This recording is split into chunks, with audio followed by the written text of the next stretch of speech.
I, 32F, have been married to Adrian, 34M, for 6 years now. We met in college when I was a junior and he was a senior. At first, I thought he was just another frat boy, but as we got to know each other, I realized he was different, kind, ambitious, and family-oriented. We started dating after a few months of friendship, and things moved quickly from there. Adrian comes from a close-knit family, or so I thought at first. He's the oldest of 2 children. His younger sister, Carrie, 30F, has always been a bit of a wild child. When I first met her, she was in her 2nd year of college, constantly changing majors and partying more than studying. Adrian always spoke about her with a mix of exasperation and protectiveness. Their parents, Barbara, 58F, and Robert, 60M, seemed nice enough at first. Barbara was a stay-at-home mom who devoted her life to her children, while Robert worked long hours as an accountant. I remember thinking how lucky Adrian was to have such a devoted mother. However, as I spent more time with Adrian's family, I started noticing some strange dynamics. Barbara was overly attached to Adrian, calling him multiple times a day and expecting him to drop everything for her. She would often guilt-trip him if he didn't answer her calls immediately. Meanwhile, Carrie seemed to resent Adrian for being the golden child and would often try to sabotage our relationship. Early on, there were several incidents that should have been red flags. About 6 months into our relationship, Adrian invited me to stay over at his parents' house for a weekend. One morning, Carrie barged into Adrian's room while we were sleeping. We were both naked, and I was mortified. Carrie acted like it was no big deal and started chatting with Adrian about some trivial matter. When I complained to Adrian later, he brushed it off, saying that's just how Carrie is. Another time, during a family dinner to celebrate Adrian's graduation, Barbara kept making snide comments about my appearance and background. She even had the audacity to suggest that Adrian could do better right in front of me. I come from a working-class family, and Barbara seemed to think this made me unsuitable for her precious son. Adrian didn't stand up for me, which led to our first big fight. Despite these issues, Adrian and I got engaged after 2 years of dating. I had hoped that things would improve once we were married, but they only got worse. Barbara would constantly call Adrian to complain about Carrie's latest crisis, expecting him to fix everything. Carrie, meanwhile, had dropped out of college and gotten involved with a guy named Elijah, 32M, who was basically a leech. He didn't work, spent all day playing video games, and mooched off Carrie and Barbara. Our wedding day was a nightmare. Barbara cried through the entire ceremony, not tears of joy, but dramatic sobs about losing her baby boy. Carrie, who was a bridesmaid, showed up hungover and spent most of the reception complaining about her dress. Elijah got drunk and tried to start a fight with one of Adrian's groomsmen. After we got married, Adrian and I moved to a small apartment across town. We both had entry-level jobs and were saving up to buy a house. Barbara would often drop by unannounced, criticizing our tiny apartment and hinting that we should move closer to them. Carrie would call Adrian at all hours, usually needing money or a ride because Elijah had taken their car. Fast forward a few years. Adrian and I had both advanced in our careers. We worked hard, lived frugally, and finally saved up enough for a down payment on a house. We found our dream home, a spacious 4-bedroom house in a nice neighborhood. It was a bit of a fixer-upper, but we were excited about the project. The day we closed on the house, Barbara called Adrian in tears. Carrie was pregnant with her 2nd child, the first had been born 2 years earlier, and Elijah had lost their apartment because he hadn't paid rent in months. Barbara wanted us to let them move in with us just until they get back on their feet. Adrian and I had a huge fight about this. He felt guilty and wanted to help, but I put my foot down. We had worked too hard for this house to immediately turn it over to his irresponsible sister. Eventually, Adrian agreed, and we told Barbara no. She didn't speak to us for weeks after that. Over the next year, we poured our hearts into renovating our new home. We painted every room, replaced the old carpet with hardwood floors, and even put in a small vegetable garden in the backyard. It truly became our sanctuary. Then, last week, I got a call from Barbara out of the blue. She started off with small talk, asking how we were doing in the new house. Then, she dropped a bombshell. Carrie was pregnant again, with her 3rd child, and Barbara thought it would be a great idea for us to let Carrie, Elijah, and their kids move into our house. I was stunned.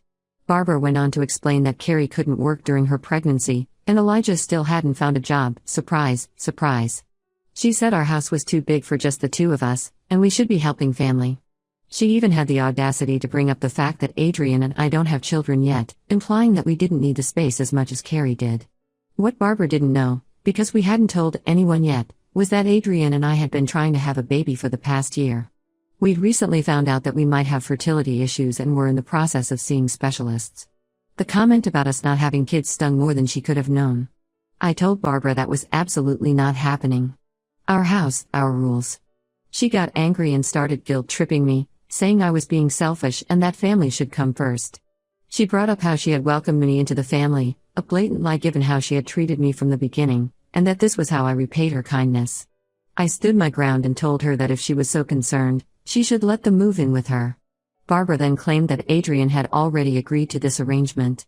This set off alarm bells in my head because Adrian and I always discuss major decisions together. I told Barbara I'd talked to Adrian and ended the call. When Adrian got home, I confronted him about what Barbara had said. He was genuinely confused and assured me he had no idea what I was talking about. We called Barbara together, and she backpedaled, saying she had assumed Adrian would be okay with it because he's always been such a loving brother. Adrian finally stood up to his mother, telling her that we would not be housing Carrie and her family under any circumstances. He reminded her of all the times we'd helped Carrie in the past, co-signing for a car loan, babysitting her kids for free, even paying for a rehab stint for Elijah, and how she had never shown any appreciation or made any effort to improve her situation. Barbara started crying, saying we were abandoning family in their time of need. She brought up Adrian's childhood, how she had sacrificed everything for him, and how could he be so cruel now. Adrian held firm, and we ended the call. Now, Barbara and Carrie are blowing up our phones, calling us selfish and heartless. Carrie left a voicemail saying that if anything happened to her babies, it would be our fault. Elijah even showed up at Adrian's workplace, causing a scene and almost getting Adrian in trouble with his boss. Adrian's father, Robert, has stayed out of it for the most part, but he did call Adrian to ask if we could reconsider. When Adrian explained our side, Robert just sighed and said he'd try to talk to Barbara. I'm at my wit's end. I feel like I'm the bad guy for not wanting to give up my home to my irresponsible sister-in-law and her deadbeat husband. Adrian is stressed and torn between his loyalty to me and the guilt his mother is laying on him. We've worked so hard for our home and our life together. We're already dealing with the stress of potential fertility issues, and now this family drama is threatening to overwhelm us. I love Adrian, but I'm starting to resent his family and the constant drama they bring into our lives. Am I being unreasonable? How do we handle this situation without completely destroying family relationships? And how do I support Adrian through this while also protecting our home and our marriage? Update 1. It's been a week since my last post, and things have only gotten more complicated. First, I want to thank everyone for their support and advice. It really helped me feel less crazy about the whole situation.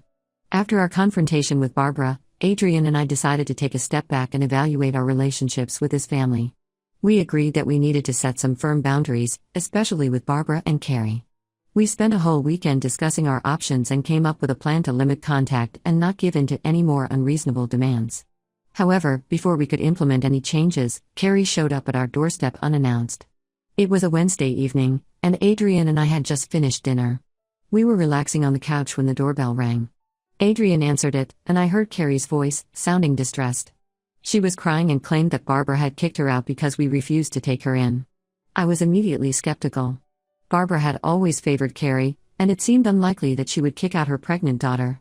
But Carrie can be quite the actress when she wants to be, and Adrian felt guilty seeing her upset. Against my better judgment, I agreed to let her come inside. As soon as she entered, the smell of cigarette smoke wafted in with her. I bit my tongue, remembering how she had promised to quit smoking when she found out she was pregnant with her first child. Carrie spun a sob story about how Elijah had left her, for the third time, how she was struggling with the pregnancy, and how she had nowhere else to go. She said Barbara had gotten fed up with her and Elijah's constant fighting and had told them to figure things out on their own. She begged us to let her stay just for a few days until she could figure things out. I could see Adrian wavering. Despite everything, he still had a soft spot for his little sister. He looked at me pleadingly, and I found myself agreeing to let her stay in our guest room for a week. I thought maybe this would be a chance for Carrie to get her act together, and for us to help her in a controlled way. Big mistake. Within 2 days, Carrie had completely taken over our house. She left messes everywhere, ate all our food without replacing it, and invited her friends over without asking. Our guest room, which we had just finished painting in preparation for potentially fostering in the future, was now strewn with her clothes and smelled of stale smoke. She also started hinting that she might need to stay longer than a week. She'd make comments about how peaceful our house was compared to Barbara's, and how good it was for the baby to be in a calm environment. Each time, I'd remind her that this was a temporary arrangement, but she'd just smile and change the subject. The situation was putting a strain on my relationship with Adrian. He was constantly torn between wanting to help his sister and respecting our agreement. We'd have whispered arguments in our bedroom at night, trying not to let Carrie overhear. The final straw came when I came home early from work one day. I had a migraine and decided to leave the office early to lie down. As I pulled into our driveway, I noticed an unfamiliar car parked in front of our house. My heart sank as I recognized it as Elijah's beat-up old Chevy. I walked into my house to find Carrie and Elijah lounging on our couch, drinking beer and watching TV. Elijah's feet were up on our coffee table, leaving muddy marks on the surface. They both looked up at me in surprise, clearly not expecting me home so early. I lost it. The stress of the past few days, coupled with my pounding headache, made me see red. I told them both to get out immediately. Carrie started crying again, saying I was being cruel to a pregnant woman. I didn't care. I told her she had betrayed our trust by bringing Elijah into our home without permission, and that she had an hour to pack her things and leave, or I'd call the police. Elijah tried to act tough, saying we couldn't kick out a pregnant woman. I reminded him that it was our house and we absolutely could. I also mentioned that I'd be happy to call his parole officer. I knew from Adrian that he was on parole for a DUI, and let them know he was drinking. Adrian came home in the middle of this confrontation and was shocked to find Elijah there. For once, he backed me up completely. He told Carrie that she had betrayed our trust and that she needed to leave. Carrie left, but not before screaming at us that we were horrible people and that she hoped we'd never have children of our own. That comment hit hard, given our struggles with fertility. Adrian looked like he'd been slapped. After Carrie and Elijah left, Adrian and I had a long, emotional talk. We both felt guilty and conflicted, but we also knew we had made the right decision. We agreed that we needed to take more drastic measures to protect ourselves and our home. The next day, we changed all our locks and installed a security system. We also decided to go low contact with Barbara and Carrie for the foreseeable future. Adrian was hesitant at first, but after I reminded him of all the stress and drama they had brought into our lives, he agreed it was necessary. The next day, Barbara called Adrian, furious about how we had thrown Carrie out on the street. Adrian tried to explain what had happened, but Barbara wouldn't listen. She accused me of turning Adrian against his family and said some truly hurtful things.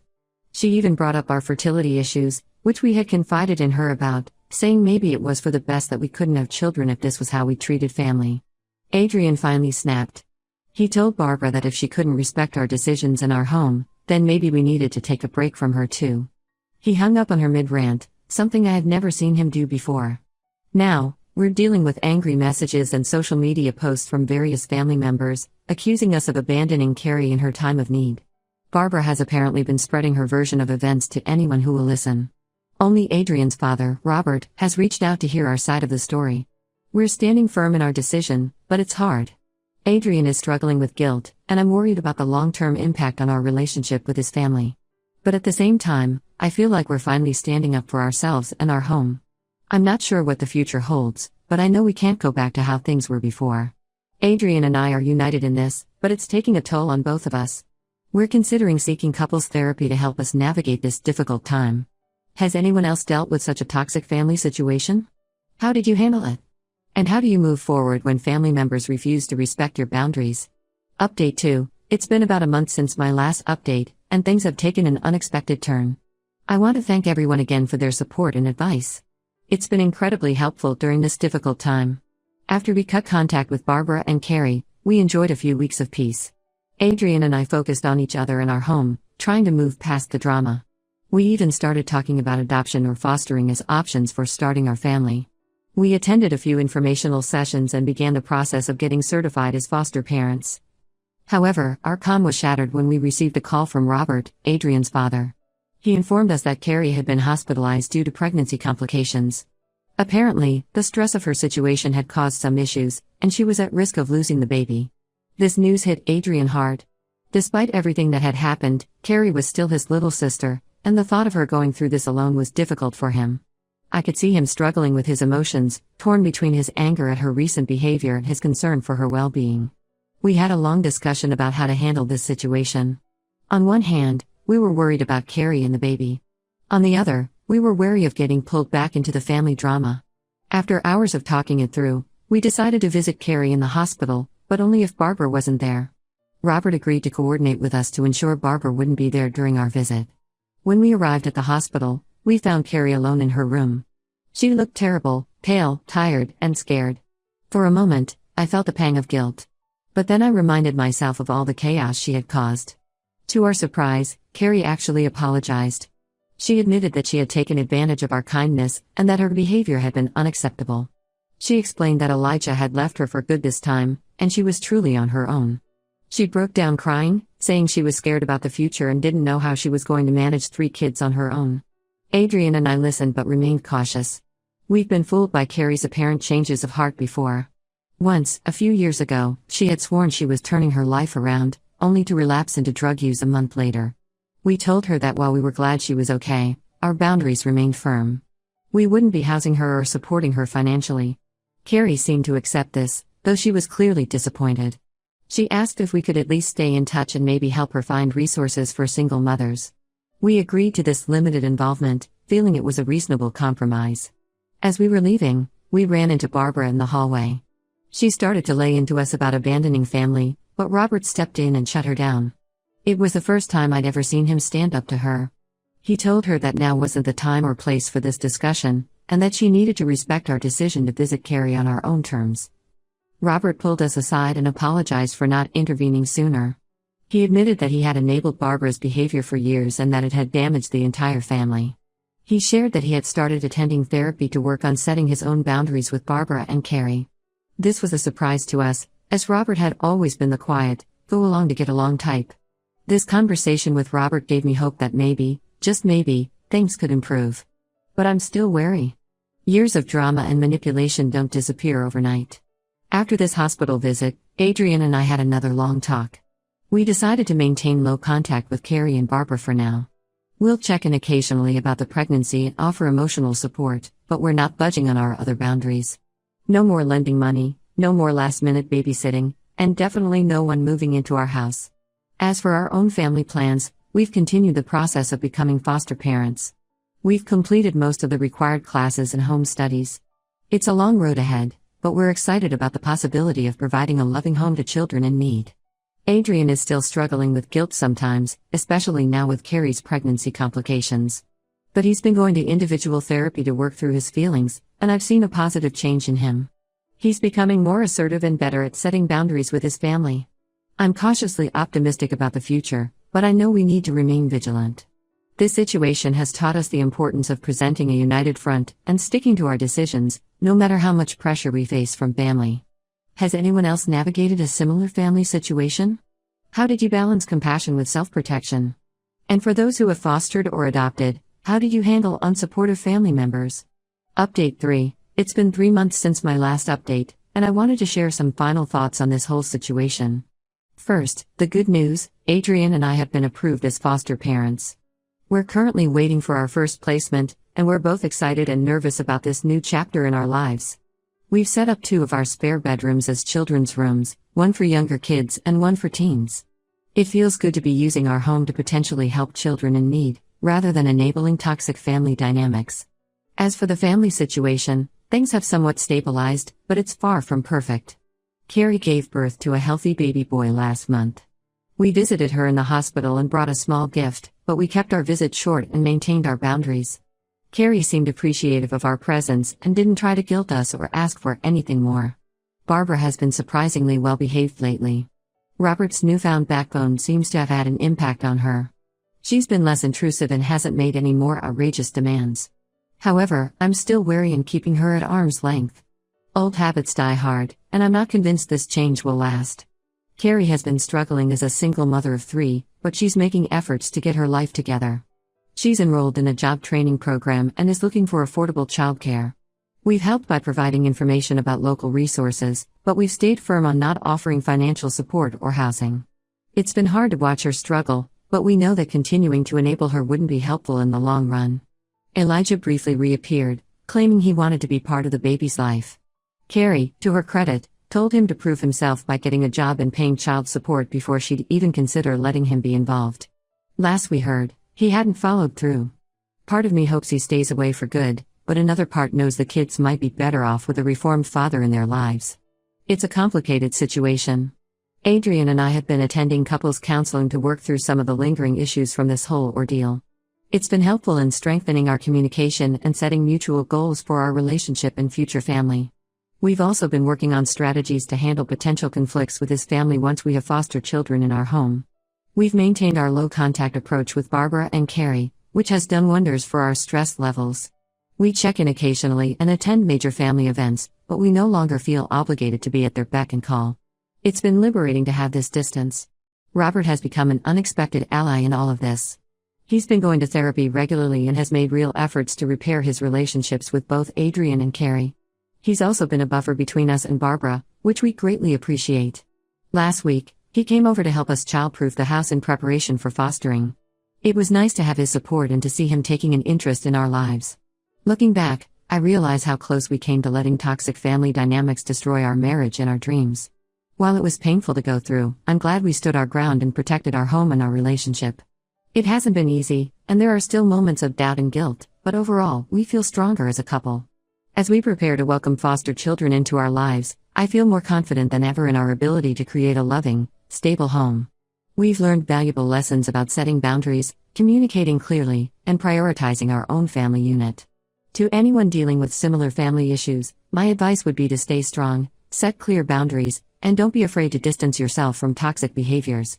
It's not easy, but it's worth it for your peace of mind and the health of your own family.